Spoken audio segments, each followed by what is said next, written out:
She's a real woman with a real life. She's someone you can relate to. Dawn Newton.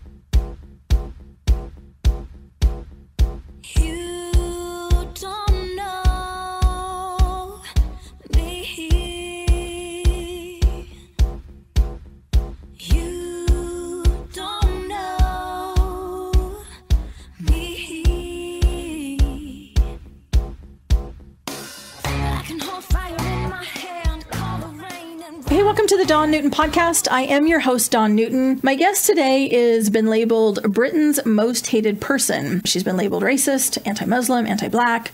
She's been labeled a vile bigot. She's been accused of making a career out of her racist rants. She's known for being outspoken and has become a figure that is either hated with a passion or maybe kind of loved by people that share her same point of view. Her name is Kate Hopkins, and she happens to be here in the United States for a speaking tour. She also happens to be here during our corona pandemic, and we're not sure if that speaking tour is actually going to take place. But I have seen Katie on our media outlets. I have seen her on Twitter. She's very active and has a huge following. And knowing that she's here in the United States, I thought I would reach out and ask to have a conversation with her. I've been very intrigued. I'm curious, who is Katie? Who is this woman? Naturally, me being me, I reached out and asked if she'd have an opportunity for an interview, and she said yes. Katie Hopkins, people love to hate you. People that have interviewed you have been really concerned about backlash and getting fired or people. And I'm like, I don't have a boss. I do my own thing. So I'm not worried about that at all. As I said earlier, you're new to us here in the United States. Very well known in the UK, Australia, Europe. And I became familiar with you, seeing you on news, seeing you on Twitter, people retweeting your tweets. And then knowing that you're in the States, I'm curious about this woman and who she is and how she came to be the person she is. So I appreciate, as I said, you taking the time during your schedule to talk to us. Oh, it's my pleasure. It's my pleasure. And actually, I do believe, as much as none of us would wish for this virus to be around, I do believe things happen for a reason. So whenever something like this happens and then there's an opportunity, or maybe like you're in touch saying, let's talk, I'll always say yes. And I just had an email from some of the BA, British Airways crew, who are currently stuck in New York, or at least they don't know when they're going home. And so they've asked to meet me tomorrow morning to walk in Central Park. So I'm doing that. So I think in these moments, we have opportunities to do things we would not have otherwise done. And that's why sometimes you can still find a bit of a blessing when things seem a little stressful or unusual. Oh, absolutely. A crisis is always an opportunity, depending on if you want to make it a bigger crisis or if you want to, go within, come together, really have some common sense conversations and really kind of regroup. Yeah. And unfortunately, the media doesn't seem to be following that trend at all. No, I think that's right. And I think, and I guess at some point we'll go back and explain who the heck I am before people are like, who is this random woman? But my sense, sitting right back away from the drama of the thing, and of course, unfortunate and for elderly people and all of the terrible things and the loss of life, but stepping right back from it, as a nation, as nations, sometimes I think we wander far away from what matters, what's important, what is the meaning of the word value, what is the thing that means the most to us. And sometimes when we wander far away from the truth of that, we have to be brought back to it. And after this is over, I think there will be a bit of a moment of reckoning about what really matters to us, how we feel about our elderly, what we want to do with our parents, and what we want to protect, and what doesn't matter so much, like stuff and all the rest of it. So I think people are absolutely questioning mainstream and what they're trying to do to us, and in what way are they inflating a problem, making it worse. Lots of big questions that I think will take time to answer. But in brief, I am known in the UK for being outspoken and saying the things other people don't say, won't say, couldn't say anymore. And as such, I have become a figure that is either hated with a passion that is vehement and venomous, or I'm kind of loved by, I guess, patriots or people that are that share, I guess, some of my points of view.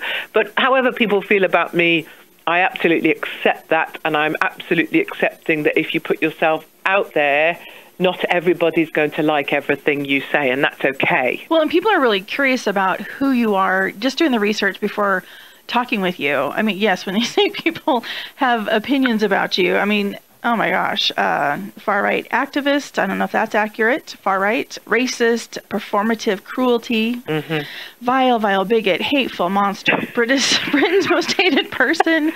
No, this is right. You're right. What you're saying is correct. You should keep going because it matters. Anti-Muslim, anti-Black. What else do you have? Britain's most hated person. You know, people say you've made a career out of your racist rants. And, is she controversial on purpose? Like, who is the real Katie? What we see you tweet and what we see you write and talking with you in interviews, that's Katie.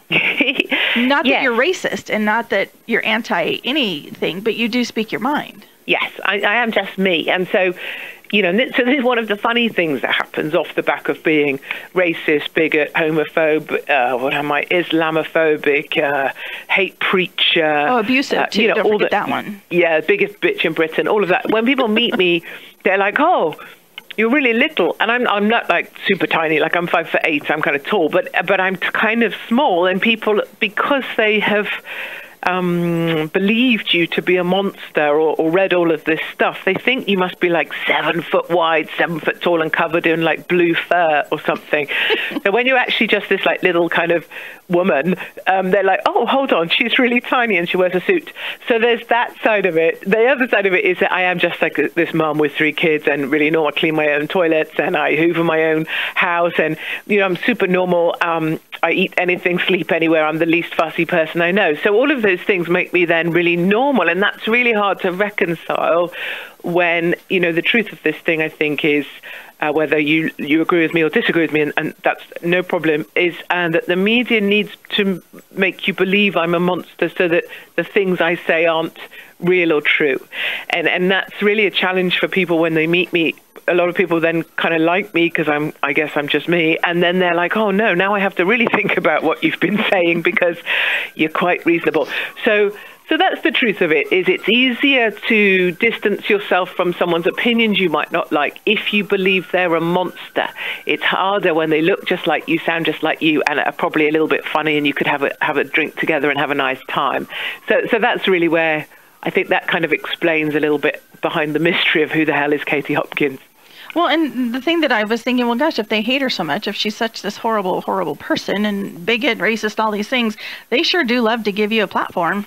It's like, interesting. I know. It's been really annoying for them, and they have taken them all away. So I came from, I found my way by writing for various things for free. I eventually became the main writer for Mail Online. I became the host of the biggest radio show on LBC on a Sunday at London's radio station on a Sunday. I became well known, and of course over time, as my opinions have remained fairly consistent, but I've not been reduced into approved thought and only saying what I'm allowed to say, Fox News.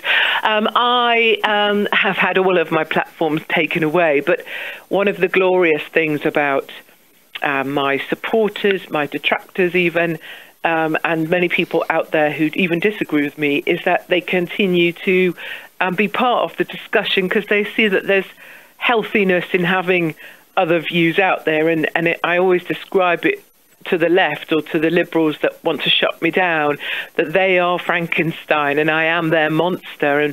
And because of them silencing me, I somehow got louder, and it causes much chagrin to them, but obviously it's a joyous thing for me that people still want to have a listen to stuff I have to say, and I'm really grateful to people for being so supportive. Is the Katie we see today, the one we read on Twitter, that we see speaking, is that the same Katie when you first entered the media arena? I feel like I'm the same person. I think I've learned a lot, and I should probably explain. I was about to say of course, but there's no of course. I should explain. I didn't mean to be known. I didn't have any interest in being known. I signed up. I've always wanted to fight for my country. I signed up to join the military. I went to the Royal Military Academy Sandhurst, which is kind of your West Point out here in America. I passed my officer training, and I signed a contract for 35 years with the intelligence corps, and I had planned to be the first female general. That's how I saw myself. So that's actually what I thought I would do with my life. As it turns out, I was also an epileptic, and I used to have fits, and those fits got worse and worse, and I was medically discharged, much to my enduring sadness. Actually, it's my biggest regret in my life is that I'm not in the military, but it's meant that I guess I found my way to fight for my country in a different way, and that ended up being in the media. And so I think behind this, I'm sitting here at a desk in a hotel up on the west side. I think this person here is the same person that went to Sandhurst, or knew that you could never be colder or in more pain, or have bigger blisters, or need to keep going because the team needed to get there. That's the same person I am now, I think, and it's why actually I guess I've been able to endure despite the things that have happened to me because of me speaking out. Well, and you've said it, and like I said, in researching for our discussion and learning about Kate Hopkins, needing to be liked is not something you're striving for. No, and that's right. And I think that's something, and I at no point do I want to see myself as some weird lifestyle coach, because really, I think we can all accept that's never going to work out. But I do see how, for young people, and actually one of the joys of this, whatever this is that I do, is that I would say a significant, if not the majority of my audience, many of them can't show themselves because they would be persecuted, but are young people. When I had my radio show, which was a ladies' radio show on a Sunday morning at 10 o'clock talking about politics and stuff, my biggest audience, bizarrely, was young people under the age of 18 listening to this lady talking politics, because our young people have never felt so, alone. They've never felt so completely isolated if they think differently to the group. And I guess that's where I come with this stuff about not needing to be liked. I don't look to be liked by people because of my opinions. I'm not trying to win people's likes for me or for them to like me as a person. I'm just saying what I think, and trying to encourage people and young people to be more weird. Or if you are weird and you don't fit in, that's brilliant. And the best people I know always are the weirdest people. And I think it's a joy, and trying to give a little bit of that to young people to see that not fitting in is probably going to be your route to success in the longer term. That's kind of where I come from. So yeah, being liked has never been the important thing for me. Just being honest and true to myself is what's been part of my being able to endure and to keep going, and to have faith, I suppose, that it's going to be okay, even when, for example, a couple of jihadis came to chop my head off. I know that the other side of that is I am true to what I believe, and that kind of gives you faith at times that are a little dark. The polarizing comments, you're willing to stand behind them, discuss them, have a conversation about them. Yes. You're not just sitting behind a keyboard anonymously. No. You're front and center, unapologetically, which, whether people appreciate or don't, I admire the fact that you do that, because people don't do that. They're not willing to have conversations today. No, I think you're right. I think, I struggle with, especially here, I think when I watch the network shows and you have these weird, and no disrespect to America, but, CNN panels, there's like maybe 8 people sat on like a long desk, like as if they're waiting for a bus. and one by one, the presenter goes across and makes sure each one of them has been allowed to say their sentence so that they feel like they got their moment on the network TV show. None of them really are associated with the sentence they say. They're not sure what it means, but they know they want to get their one line in so they can retweet it later.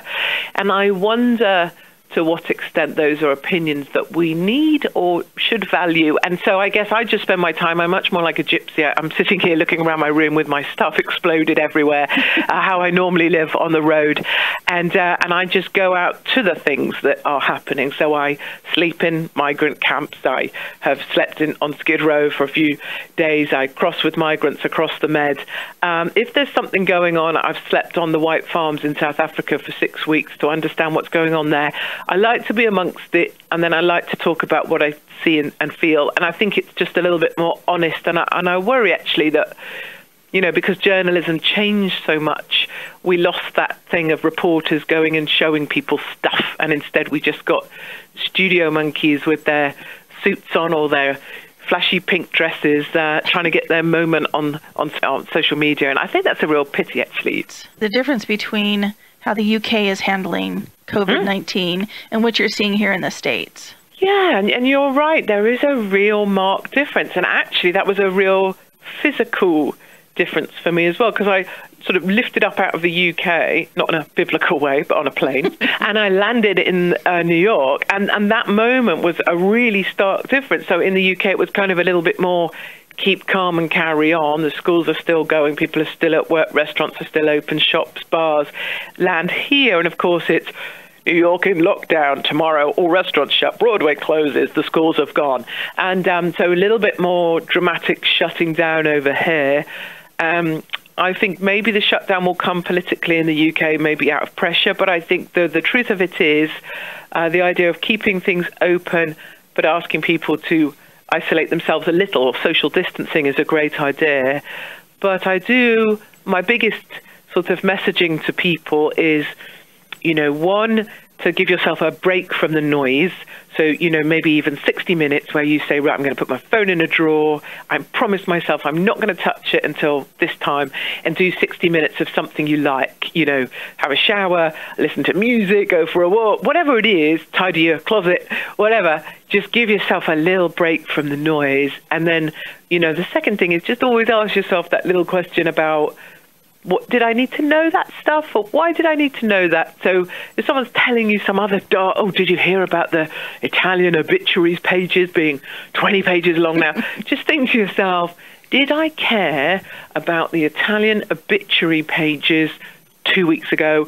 No, I didn't. And no disrespect to the Italians, love them all, wish them all well, but just think, be your own filter about, do I need this information, or is this person just sharing their panic with me? And let's try and be, islands of our own calm a little bit. So a little bit of that going on. But I think, in a bigger picture thing, for me, we just had an election in the UK that got Boris Johnson in. And when we park the fear and the panic about COVID-19, I think one of the great things is that there is a greatness going on in Britain at the moment. Britain is in danger of becoming great again, because people came out in December and voted for Boris, not because of their politics or whichever colour hat they might wear, red or blue, but because it was the right thing to do for Britain. Like, it was the right thing not to have a socialist in charge. And I don't need to bring politics into any of this, but there is an excitement about people coming out and voting for what they think is right. And really, they were voting to make Brexit happen and to respect the will of the people, even if they didn't vote for Brexit themselves. And that was a really great thing. You're here in the United States. You're here on a speaking tour. What are you doing here? What's your point? What are you doing in my country? Yeah. So the grand plan is that, so I am largely shut down in the UK in that I cannot speak at a venue. No venue will have me speak. It will be shut down, or the host of the venue would be pressurized to the point that they would shut down through violence and fear of having their venue torched or something. I mean, that is where I'm at in the UK.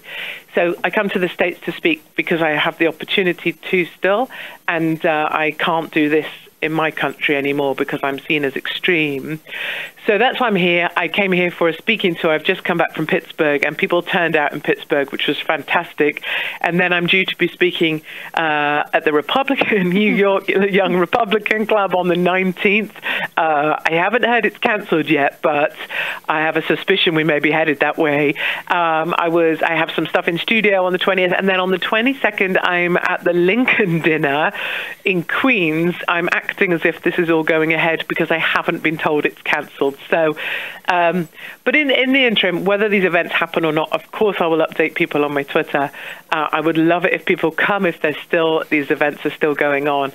But if they're not going on, then I will just be out and about telling stories, or I've got my email address up there. If anybody needs anything or wants anything, wants me to come deliver stuff, I will be my very own Uber/Deliveroo. I'll do whatever, because I think the story is always on the sidewalk. So whether my speeches happen or not, I'm not so bothered. There is always a story somewhere, and I just keep on telling it. But yes, I was here on a speaking tour until de Blasio shut down the city. Are you going to be on any media outlets? Are we going to see you maybe on The View, perhaps? Or wouldn't that be a marvel? No, so I am on the Fox News ban list at present. I hope one day I will come off of that, but that list is quite long at the moment. I'm hoping I might be able to get into studio with Hannity. This is all really, from behind the scenes in media. People are just very anxious and nervous about their jobs. We saw Judge Janine suspended. People are fearful. And so for someone who is as outspoken as me, producers are nervous that I might say something that's not approved of. And so that's really where we're at in terms of mainstream and my ability to be on it. Before I let you go, because I've kept you a bit. No, you're good. People say you're racist. Do you consider yourself a racist? So I guess I can't argue back on those labels, and it's futile to try to, because I could say, well, no, I'm not. And people say, yes, you are. It just turns into a panto. So I think what I prefer is to say, okay, I will take those labels, right? So you call me fattest, say that I'm against fat people. Okay, you'll say I'm a racist. Fine, I'll wear that label. Now you want to say I'm an Islamophobe. Okay, I'll take that. Now you'll say I'm this. Okay, I'll wear all those labels. Right, I've got them all on. Okay, now have a listen to some of my opinions, and then see what you think of the opinions. Tell me why my opinions are wrong, or tell me why my views you disagree with, and we can have that conversation. So as an example, and this is where this Islamophobic thing comes. In my country, by 2035, births to Muslims outnumber births to all others. By 2045, I'm a minority in my own country. I'm already a minority because I'm a white, loosely a Christian. I'm a minority in London, in Luton, in Birmingham, in Bradford, in Newcastle. This list goes on. I don't want to bore your listeners with names of cities, half of which they've never heard of. But my point is, I am outnumbered, and increasingly so. And by pure math alone, my country is going to fall. My country will fall to Islam. My country is going to be taken over. My Jewish friends are leaving for Israel. My Christian friends are looking towards Poland and Hungary. Now, I can state that as factually as I just have, and I will be called an Islamophobe. And all I can say is that as a mother with daughters and a son, I don't see a future for them in my own country. I'm not allowed to speak out about it. I've been arrested for speaking out about it. I've had my jobs taken, my home taken. They've come for my head. But at some point, history will show that I'm on the side of the right. I don't mean political right. I mean history will show this to have been true. And so that's why I spend a lot of the time on the road, is that I'm not here to kind of spout off about anything. I don't actually care about my own self anymore. I know that for America, I don't want America to fall as we have fallen. And I think this will all prove itself to be true. I'm sorry that history will prove this to be true. But for those reasons, and that pure topic there alone, I'm called an Islamophobe. I don't think it makes me phobic of a religion to call out the fact that I'm very much going to miss my country, and I don't want my children to grow up under Islam. And that's just where that's at. So that would be an example of where the label gets put on, but the facts are kind of speaking for themselves, but you can't say them in my country anymore. So that's that. But, I do carry along, and I will continue onwards. And actually, as I continue onwards after this, whatever it is, 15 years or so of taking a good battering, this support base that I have continues to grow. And I have to, I guess, reiterate at the end of our chat here that I'm just very grateful to people that support me. And if you do want to see what I'm saying, disagree or agree, I'm at capital K, capital T, Hopkins, Kate Hopkins on Twitter. And I'm grateful to Twitter, actually, for keeping my Twitter feed up when, as you can imagine, there are a great number of people who would like it taken down. Well, and also, Katie, in all of the, like I said, in preparing for our chat and learning more about you, you are very, very clear about and true to that you do want people being held accountable for their actions, which that's something that we don't do that today. Parents don't do that with their kids. The media doesn't do it amongst themselves. Fiduciary responsibility doesn't seem to be something we want to talk about. But you really want that happening, as do I, and I think most people do. But you also want people to succeed. You want people to be better and to be confident. And to be, I believe people have strength they don't know they have. I honestly, I know that's true. And when people say to me, maybe they say brave. Brave is a terribly overused word, I know. But I do go marching on into majority Pakistani protests and politely request that they don't destroy the Indian embassy. I kind of front up to mobs, gangs. I'm not afraid. I've been to No-Go Sweden. I'm back there in a few weeks' time. I am in the face of this stuff. And people say about brave, and I know people are stronger than they know. As an example, people think I'm fattest. I don't like fat people. Not true at all. I know people are so much more powerful when they feel good about themselves. And I want women and men to feel good about themselves. And if that means you've gone for a walk today, even for 5 minutes, and it's 5 minutes more than you did yesterday, I want you to feel good about yourself, and I want you to feel good about your children and strong in yourself, because that's the way we win. And even if you're a massive Bernie Sanders fan, I want you to feel good about yourself, and that's part of this. So, yeah, I'm kind of big into this kind of feeling of uplift and trying to be there to make people feel stronger about themselves, and not to belittle people, make people feel weaker, or to attack people or try and take things from them. I think that's headed in the opposite direction than which any of us would want. Well, Kate Hopkins, it's been awesome speaking with you, and I appreciate this. And just going to keep an eye on you and keep watching you, and welcome to the U.S. Thank you very much indeed. I wish all your listeners well, and thank you very much for having me. Hey, thanks for listening to the Dawn Newton podcast. And I'd also like to give a big thank you to my special guest, Kate Hopkins. Kate Hopkins is currently here in the United States for a speaking tour. She also happens to be away from her home and family during the corona pandemic. So wishing her safe travels back to the UK when that time comes. If you would like to interact with Katie, follow her, learn more about her. She's very active on Twitter, and she can be found at Kate Hopkins on Twitter. And that is the letter K, letter T, Hopkins on Twitter. For more information about me, you can visit my website, which is dawnnewton.org. The Dawn Newton podcast is written, produced, and hosted by Dawn Newton.